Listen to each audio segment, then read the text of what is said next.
चला तर मंडळी, आपण आलो आता आपल्या लांबजना पाटीवर. आता सुंदर असं या ठिकाणी छत्रपती शिवाजी महाराजांचं दर्शन घेतो आणि इथून चालू बघा आता थेट आपल्या कुठं माहिती आहे का, दत्त मंदिरात. तर आलो हो का जवळ एकदम दत्त मंदिराच्या. बघा इथं भरल्या बघा सुंदर अशी जत्रा. मीन सुद्धा आता तुम्ही पाहू शकता. आला इथं येऊन म्हणलं दाखव एकदा जत्रा किती भरल्या बाहेरल्या साईडनं. बघा लय पेढेवाले तर आधी आहेत. तर म्हणलं चला मंडळी कसं दिसते आपलं लुक सांगा. महाराज लुक नंबर 1 दिसते मला माहित आहे. मी गोरा पडलो घरात बसून, कारण जास्त बाहेरलं कामच नाही आता. चला त्यानंतर गेलो बघा, चालू होतं हरिभक्त पारायण. आपले निलेश महाराज चव्हाण किल्लारीकर. सुंदर अशी कीर्तन सेवा, सुंदर असा माहोल बनवणारे आपले कीर्तनकार. लयच या ठिकाणी जोरदार असं कीर्तन चालू होतं. मग लांबून आधी थोडं शूट घेतलो, म्हणलं दाखवा लोक किती आहेत. तर भाविक भक्तांची गर्दी भरपूर झाली होती आणि एवढी गर्दी झाली होती मला जायचं अवघड होतं. तरी मग चला मला एकदा निलेश महाराजांना माझ्याकडे बघितले.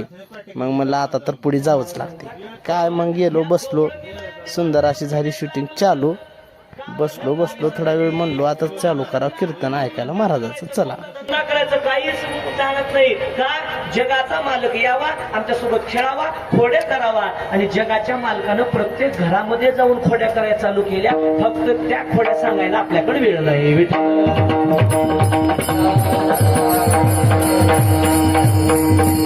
जगाच्या मालकानं जे खोड्या केल्या, नंतर कधी वेळ प्रसंग पडला तर खोड्या पाहू. पण आपल्याला जायचे काल्याकडे आता का. कारण की माणसानं जर शेत नांगरायला गेलं, ट्रॅक्टर मध्ये तेल किती जरी असलं, आपलं जेवढं नांगरायचं तेवढंच नांगरा होती.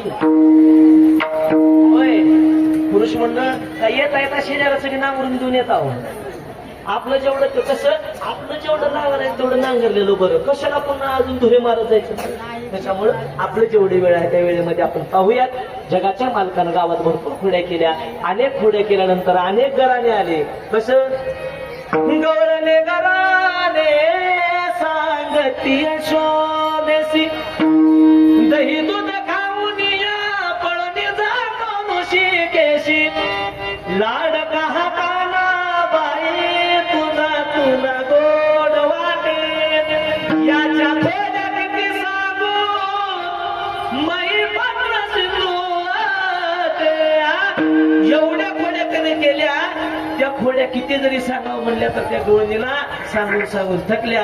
जगाच्या मालकाने विचार केला, माणसाला त्रास द्यावा पोटाचा, पण एक पर्यंतच द्यावा. त्याच्या पुढे गेले की पोटामधले कावळे कावकाव करतात. हा देव म्हणाला तसं जास्त वेळ न केलेलं बरं. म्हणून म्हणले आता सगळ्याला सांगितलं. म्हणले बाबू उद्यापासून आपल्याला जायचंय कुठं. लेकरू घरामध्ये खोड्या करायला लागला. कुठं पाठवतो तुम्ही. हा कोण म्हणलं चोरी करायला म्हणून. लेकरू घरामध्ये ऐकायला गेलं कुठं पाठवतो, शाळेमध्ये पाठवतो. तसं जगाच्या मालकानं सांगितलं, चला वळो गाई.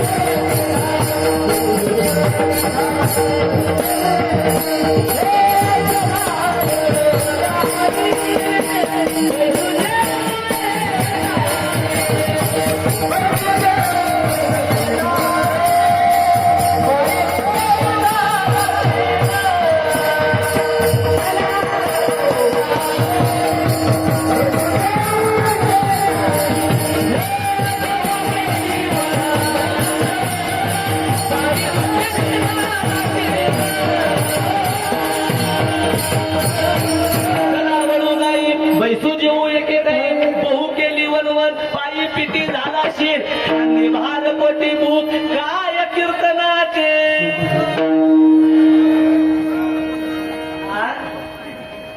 भूक लागल्यावर कीर्तन करायला किती गोड सांगितलं म्हणजे तुम्हाला गोड लागणार आहे मला सांगा बरं. त्याच्यामुळं कीर्तनकारानं ओळखावं. वेळ झाली की वेळेवर सोडावं. जास्त वेळेच्या झाली आता वेळ म्हणते.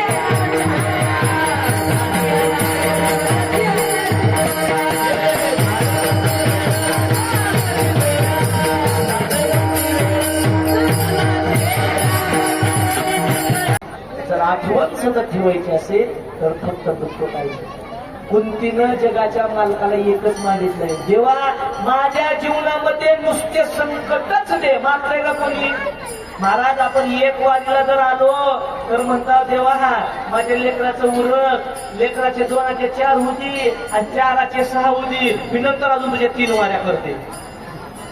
वारीला फक्त एका बस एवढं सगळं असून सुद्धा जगाच्या मालकाला दुःख मागितलं.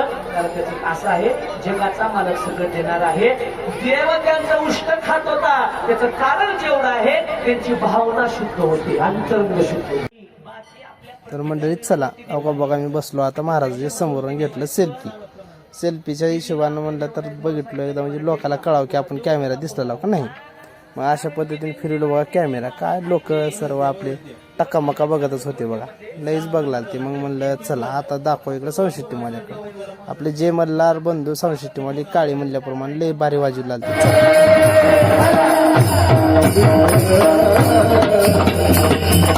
महाराज लग्नामध्ये जर आपण कोणत्या गेलो, जर लग्नाचा वेळ गेलेला असलं, किती स्वरात आणि किती जोरात त्यानं मंगळाष्टिका म्हटलं म्हणजे तुमचं लक्ष त्या मंगळाष्टिकावर राहते का? आता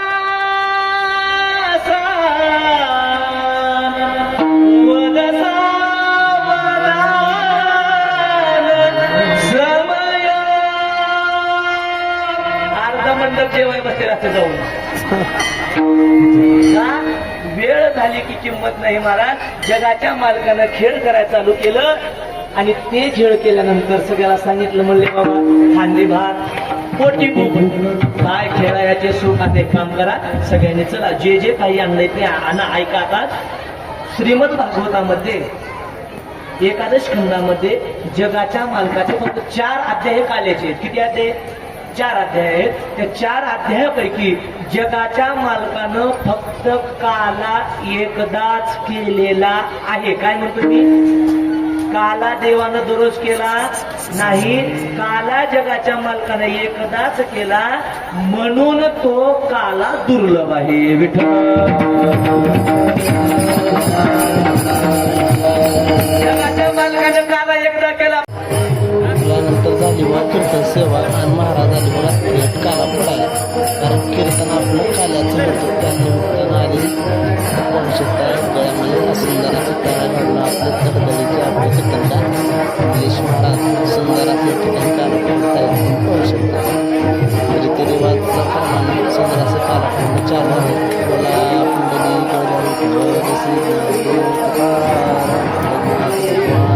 जय अशा पद्धतीने कुठला काला काला कुठला काय म्हणलं चालायला चालू काला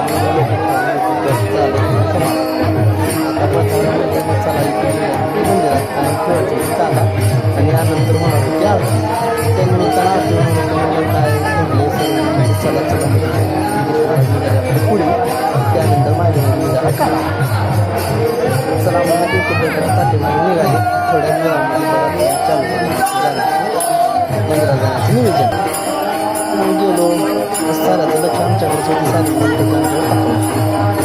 चालतो बघा सुंदर असं मंदिरात पाहू शकतो मित्रांनो. डायरेक्ट मंदिरात काही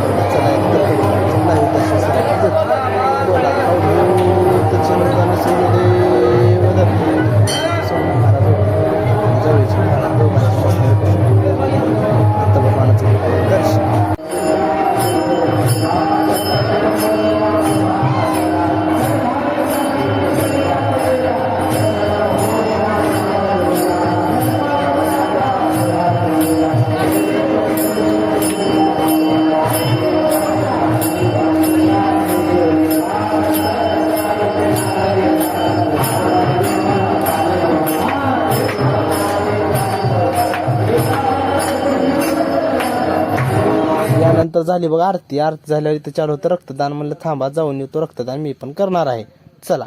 तर त्यानंतर पुढे गेलो बघा चालू होते असं मस्त जेवणाचं नियोजन, कारण आता महाप्रसादाला सुरुवात होणार होती.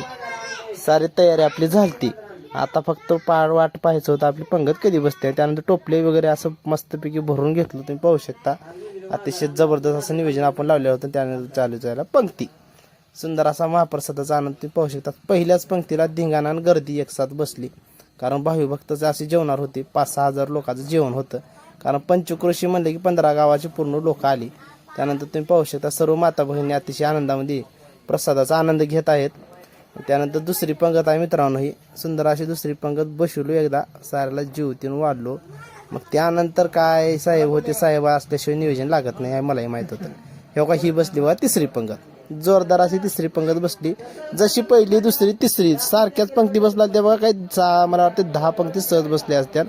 हो का बघा, नुसतं नियोजन बजरंग भैया या ठिकाणी नियोजन होतं. डिगोळी साहेबाचं नियोजन अतिशय सुंदर होतं. नियोजन केल्याशिवाय कोणचंही कार्य होत नसतं मित्रांनो. हो का ही बसली बघा चौथी बसली पंगत. काय सांगू तुम्हाला, आमची उठला धिंगाणा, आमचा उठला घाम झालतो, कारण कष्ट आणि प्रयत्न आमचे संघर्ष तुम्ही पाहत असाल तर मित्रांनो. चला